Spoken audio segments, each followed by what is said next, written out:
This is Dr. Ron's Words of Wisdom, words on leadership, goal setting, productivity, and a whole lot more. I trust you'll consider this like your vitamin or mineral for your mind and heart. And wherever you receive podcasts from, would you please subscribe to Dr. Ron's Words of Wisdom? Leave a rating and a brief written review. It will enable others to be able to locate this podcast. And please spread the word to your friends and neighbors. And I have some openings on my calendar. I'm looking for the next generation of leaders to come alongside and coach and pour my life into. And if you'd like to see if there's a possibility for us to do that, go to drronblake.com/call. Fill out the brief information. You'll get on my calendar and I will give you a call and we'll see what the possibilities are. Today I want to talk about belief systems and leaders. Now, this is not particularly a faith-filled episode. Obviously, people of faith have beliefs, and they absolutely should inform every area of their life, including their leadership. But regardless of whether you are a believer, whether you are a person who practices your faith, you still have a belief system. And if there's one group of people that for sure have a belief system, then that's leaders. Because your belief or values are a part of you. You cannot, in spite of how often we may think we are able to do that, they are such a part of us that we really can't separate them. You see, our beliefs, and if you want to use another word, you might use the word our values. Our belief and values informs our behavior. The reason we conduct ourselves the way we do, the way we participate, the way we treat people, just everything about us is informed by what our beliefs and values are. And that is what we're going to look at today. And I have a very general question. One of those kinds of questions that most of us do not care to be asked, especially when we've gone to a seminar or a workshop. So here you are, wherever you're listening, at the gym, in the car. I want to ask you this important question, a leader, in regard to your beliefs and values. Do you know who you are? Now, I know that seems to be an overly simple or perhaps even simplistic question, but it's packed with meaning, and out of that comes the consequences of where we are today. Do you know who you are? I am certainly implying more than your name and where you were born and your social security number and where you went to school and who you're related to and what your job position is and all of those kinds of data points that we will give when we are confronted with this kind of a question. I'm talking deeper down. I mean way down at the core of your being, at the core of what makes you you. Do you know who you are and what all has gone in to who you are?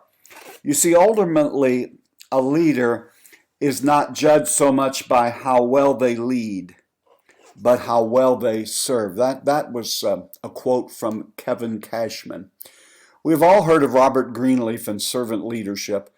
If you've not read that, you really owe it to yourself too. But I'm going to guess the overwhelming majority of people listening to this podcast today have either read Robert Greenleaf's servant leadership, or you certainly have been exposed to the ideas and the themes that are in that book, because they have now fanned out into nearly everyone talks about it.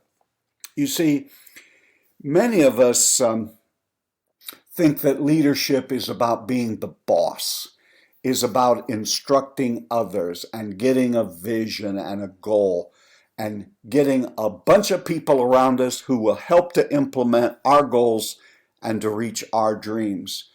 Now, Robert Greenleaf is given credit for servant leadership, but way, way, way back in the day, Jesus said no servant is above their master. And on his last night of his earthly ministry, when he faced the cross, he humbled himself, taking on the form of a servant, and washed his disciples' feet.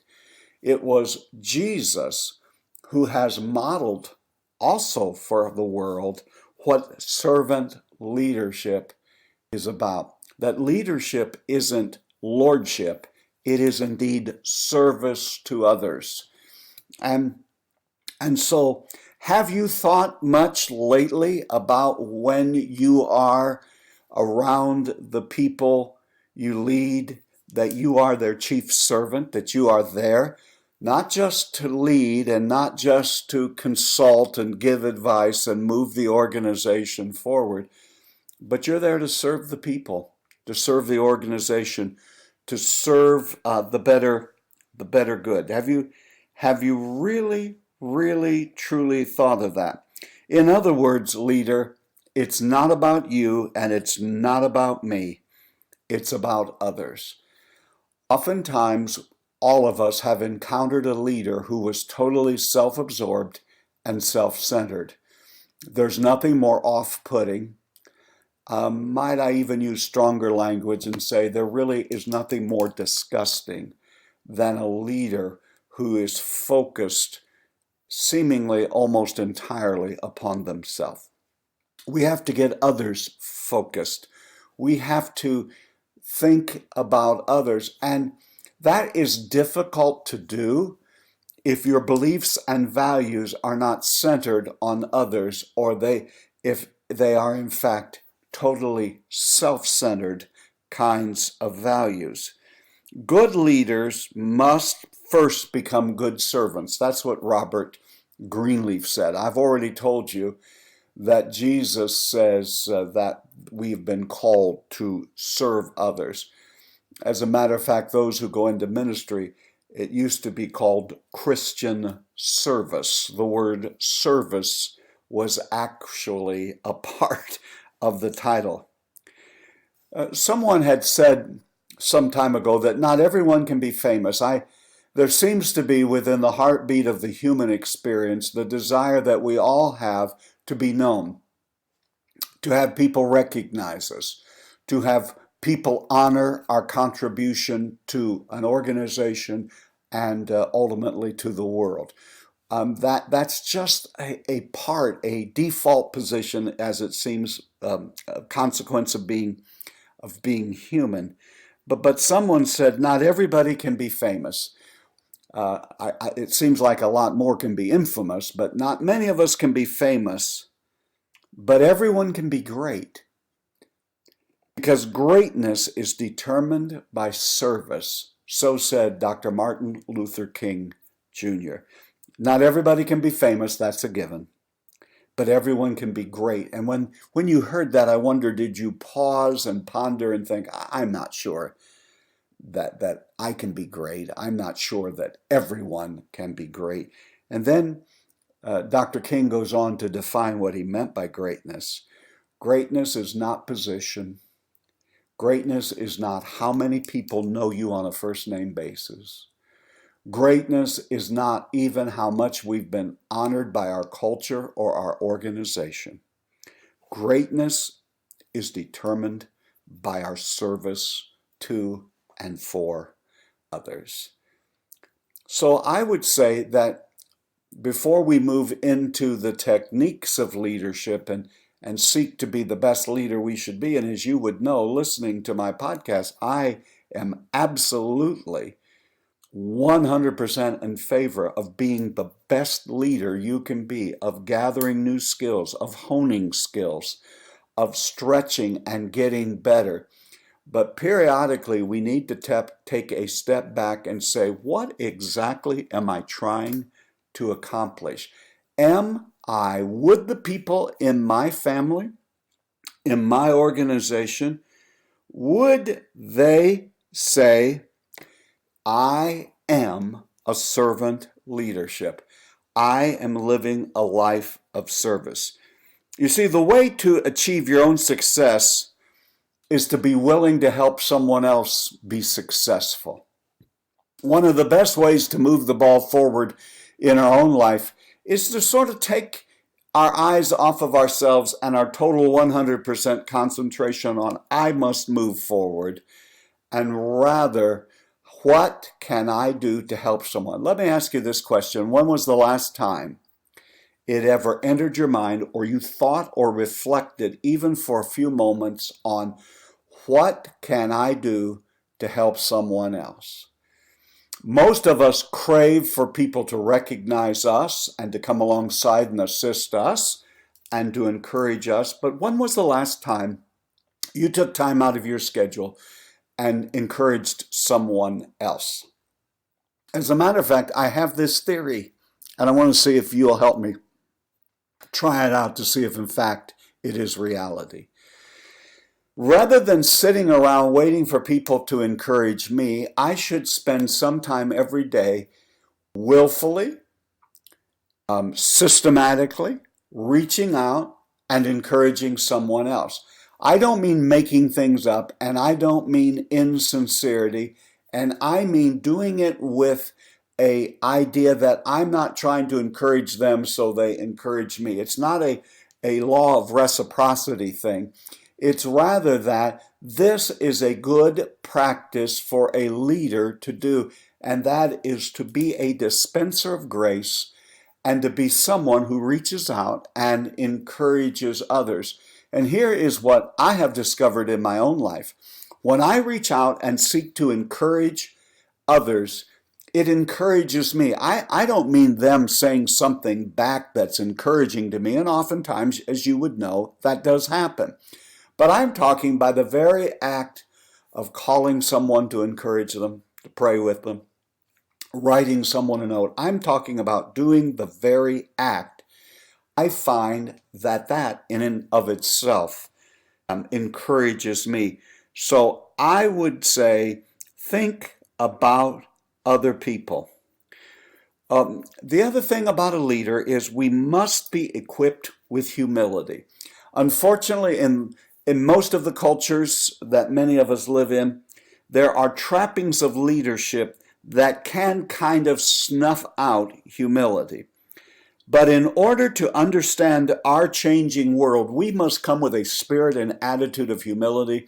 There has never been a day and age like this one. And we all need to take a step back and in humility say, I don't know all of the answers, nor do I have all of the answers, but I'm willing together to take hands, to explore together, to collaborate, to collaborate, to cooperate, and to listen, and together remember that no one of us is as smart as all of us. True leadership must be for the benefit of the followers, not to enrich the leader, so said John C. Maxwell. So, are you going to collaborate and cooperate, or are you going to be one of those who is going to have to try to control everything, and everything has to be the way you want it to be and the way you think it is? Oftentimes, we base a lot of this on personality or training. I want you to consider today, is it the fact that my beliefs and values are what's driving me? And if my beliefs and values are self-centered, me first, get ahead, regardless of who you have to walk over, then rather than changing your behavior and becoming a softer, gentler version of yourself, you really need to go right back to the basics and check out your core values and your beliefs and the things that really drive you, because that's what's driving your behavior. It really, really is. We must be equipped with humility to understand this wildly changing world. And we have to get to the point where servant leadership is not just lip service, and it must be more than a concept. It must be a reality in my heart and life, and the way I treat others, and the way I conduct my life. I ask you this question again. Do you really know who you are and what your core beliefs and values are? If not, this would be a good time to really go deep and think about the kind of person you really should be and want to be. You've been listening to Dr. Ron's Words of Wisdom. words on leadership, goal setting, productivity, and a whole lot more. I trust today this has been like a vitamin or a supplement for your mind and heart. And wherever you receive podcasts, would you please subscribe to Dr. Ron's Words of Wisdom? If you'd like to get on my calendar, I'm looking for that next level of leadership, someone who maybe is stuck or procrastinating, that I could come alongside and coach you. Just go to drronblake.com/call, and I will get you on the calendar and give you a call. Now remember, my leadership friend, regardless of what's happening all around you or even how you feel, I want you to know you are doing better than you think you are. You really are. And until next time, this is Dr. Ron saying, have a great and blessed day.